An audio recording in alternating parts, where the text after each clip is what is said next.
Guys, kakaulan nga pala kanina. So, kukunin ko na pala nung nilagay ko doon. Kasi, imbis mga nahulog ng mga iba.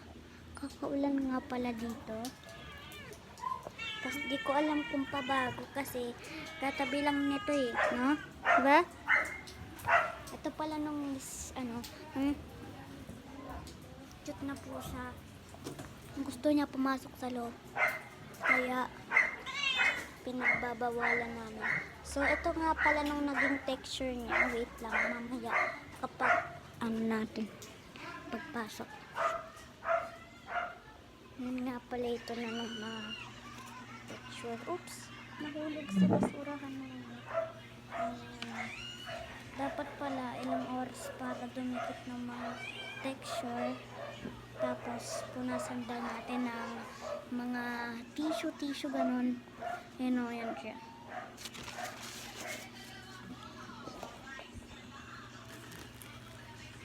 Then, kumuha tayo ng isang tissue, siguro. Isang tissue. Kasi,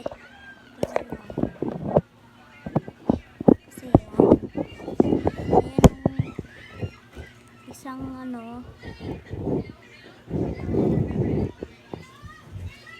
ito nung may natira pa sa unang kasi ay nung natatanggal kapag ginaganon kaya dahan-dahan naman kasi ganyan, diba?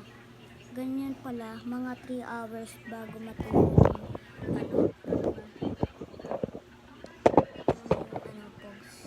so gagawa po pala ako nito.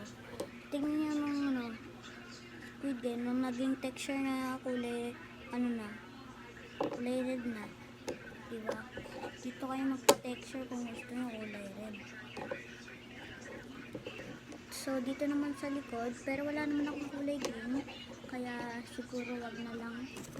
Gagawa na ulit tayo dito ng mga kailangan. So gagawin pala natin ay 3 para mas maganda. Ay, ito bagay ito maging maging red guys, diba?